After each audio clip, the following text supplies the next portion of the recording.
Welcome back to my channel. আমার চ্যানেলের পক্ষ থেকে সবাইকে অনেক অনেক ভালোবাসা জানিয়ে শুরু করছি আজকের রেসিপি। আজকে তৈরি করব পটলের ভর্তা। তার জন্য নিয়ে নিয়েছি পটল, রসুন, শুকনো লঙ্কা, পেঁয়াজ আর টমেটো। এই দিয়েই তৈরি করব আজকে পটল ভর্তা। দেখুন এখানে একটা তার জালির মধ্যে কিন্তু পটলগুলো এভাবে সাজিয়ে নেব। পটলগুলো কিন্তু আমি আগে থেকে ভালো করে ধুয়ে পরিষ্কার করে নিয়েছি, নিয়ে ঝুড়িতে রেখে কিন্তু জল ঝরিয়ে নিয়েছি। এইভাবে পটলগুলো জালিতে আগে ভালো করে সাজিয়ে নিয়ে এবার গ্যাসটাকে জ্বালিয়ে দেব। পটল নিয়েছি তাই দুবারে পোড়াবো।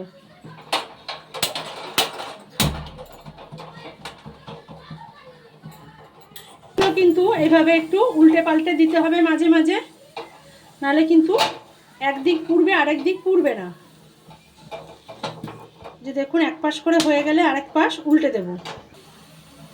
দেখুন পটলগুলো কিন্তু উল্টে পাল্টে ভালোভাবে এভাবে পুড়িয়ে নিচ্ছি। মাঝে মাঝে কিন্তু এইভাবে উল্টে দিতে হবে, সব দিক যেন সমানভাবে পুড়ে যায়।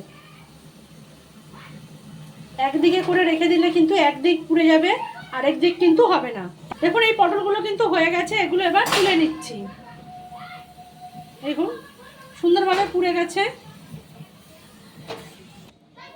গ্যাসের আঁচটা কমিয়ে বাকি পটলগুলো আবার এই তারজালির ওপর সাজিয়ে দিচ্ছি, তারপরে কিন্তু গ্যাসের আগুনটা বাড়িয়ে দেব। একইভাবে আবারও 4টে পটল পুড়িয়ে নিচ্ছি।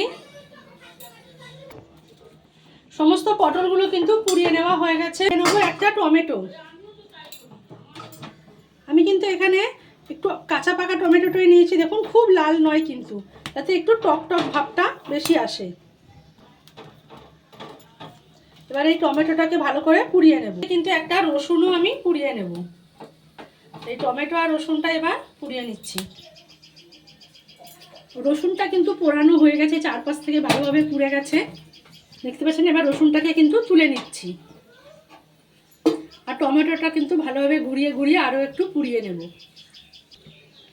দেখুন টমেটোটাও কিন্তু খুব ভালোভাবে পোড়ানো হয়ে গেছে, চারপাশ থেকে সুন্দর পুড়ে গেছে। এবার এটাকেও তুলে নিচ্ছি। এবার পুড়িয়ে নেব 2টো শুকনো লঙ্কা।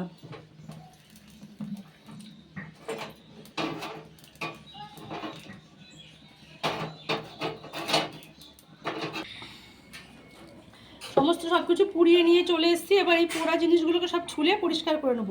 প্রথমে লঙ্কা দুটো বোটা ফেলে আলাদা করে নিচ্ছি।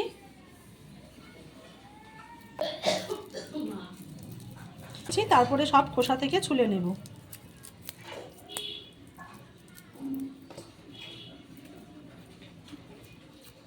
যে দেখুন এইভাবে রসুনগুলোকে ছুলে পরিষ্কার করে নেব। রসুনের পরে কিন্তু এবারে টমেটোটাকে ছুলে পরিষ্কার করে নেব। একটু চাপ দিয়ে এইভাবে সমস্ত পোড়া খোসাগুলো উঠে যাবে।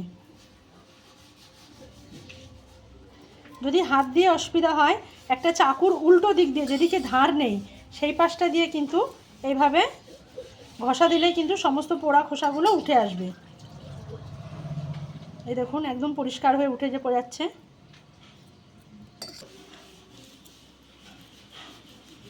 ওই একইভাবে কিন্তু পটলগুলো এবারে ছুলে নেব, উপরের এই পোড়া অংশগুলো। এই দেখুন অল্প করে হাত দিয়ে ধরলেই কিন্তু উঠে আসছে। এভাবে সমস্ত পটলগুলোকেও ছাড়িয়ে পরিষ্কার করে নেব। দেখুন পটলগুলো কিন্তু সব ছুলে পরিষ্কার করে নিয়েছি। একদম একটু চোকলাগুলো কিন্তু সব ফেলে দিয়েছি, দিয়ে এতটুকু হয়েছে। এবার পটলটাও মেখে নেব। এই পেঁয়াজ কুচি, কাঁচা লঙ্কা কুচোনো, পোড়ানো শুকনো লঙ্কা, ধনেপাতা কুচি, পোড়ানো রসুনটা ছুলে নিয়েছিলাম, আর টমেটোটাও পরিষ্কার করে নিয়েছি। প্রথমে শুকনো লঙ্কা, তার মধ্যে দিয়ে দিচ্ছি লবণ, আর কাঁচা লঙ্কার মধ্যেও দিয়ে দিলাম অল্প লবণ। এবার এই লবণ দিয়ে শুকনো লঙ্কাটা ভালো করে একটু এভাবে রগড়ে নেব। লঙ্কাটা কিন্তু একদম গুঁড়ো গুঁড়ো করে নিয়েছি। এবার কাঁচা লঙ্কাটাও একটু নুন দিয়ে ভালো করে রগড়ে দেবো, যাতে ঝালের গন্ধটা খুব ভালো বেরোয়। শুকনো লঙ্কা আর কাঁচা লঙ্কা একসাথে মিশিয়ে দিলাম। ঝালটা কিন্তু যে যার নিজের টেস্ট অনুযায়ী ব্যবহার করবেন। এবার দিচ্ছি রসুনগুলো। রসুনের মধ্যে অল্প একটু লবণ দেব। এই নুনের সহিত কিন্তু এভাবে ডলা দিলে এগুলো খুব সুন্দর মিশে যাবে। সেদ্ধ হয়ে নরম হয়ে গেছে, একটু নুন দিয়ে এভাবে রগড়ে নেব। দেখুন রসুনটাও কিন্তু একদম মাখা হয়ে গেছে, সুন্দর মিহি হয়ে গেছে।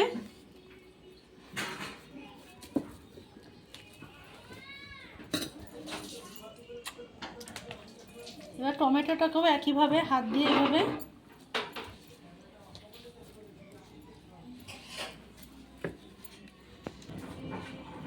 দেখুন টমেটোটাও কিন্তু সুন্দর গলে নরম হয়ে গেছে।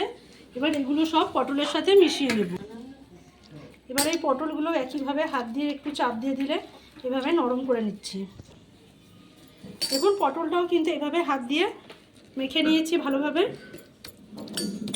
এবার এর মধ্যে দিয়ে দিচ্ছি টমেটো, কাঁচা লঙ্কা আর শুকনো লঙ্কা, যেটা আগে থেকে নুনের সহিত আমি রগড়ে রেখেছিলাম, সেটা দিয়ে খুব ভালোভাবে মিশিয়ে দিচ্ছি। দিয়ে দিচ্ছি ধনে পাতা,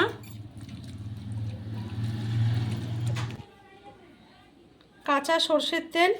ভর্তায় কিন্তু তেলের পরিমাণটা বেশি দিবেন, যেরকম খেতে পছন্দ করবেন। অনেকে তেল খেতে পছন্দ করেন, অনেকে করেন না, তাই এটাও কিন্তু নিজেদের ইচ্ছে মতন ব্যবহার করবেন।